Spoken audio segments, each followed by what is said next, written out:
Hey everybody, this week's Torah portion is Parshas Va'eschanan, and in this week's Torah portion, the Torah tells us two seemingly unrelated commandments. Commandment number one is that there are 48 different cities called cities of refuge, whose function is that if somebody kills somebody in a case of negligence, meaning it wasn't on purpose, but it wasn't completely, totally random or accidental, it was basically negligence, the murderer has to go to one of these 48 different cities and remain there in exile until the death of the head priest.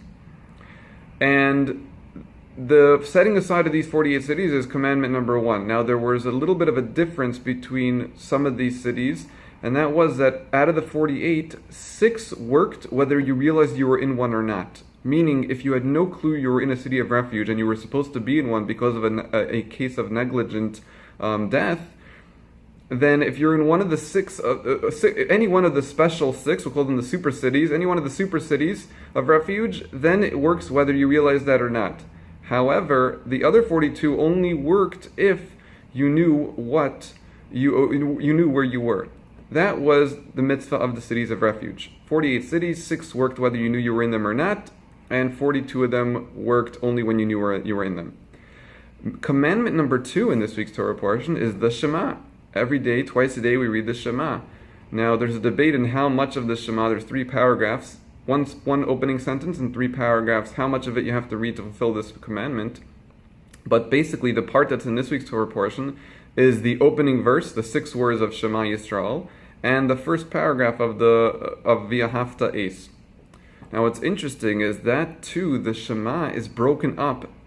It is 6 words in the first sentence, Shema Yisrael Adonai Eloheinu Adonai Echad, and then there's 42 words in the rest of the paragraph. So there's the 1 6-word sentence and 42 words in the rest of the first paragraph, exactly like the cities of refuge.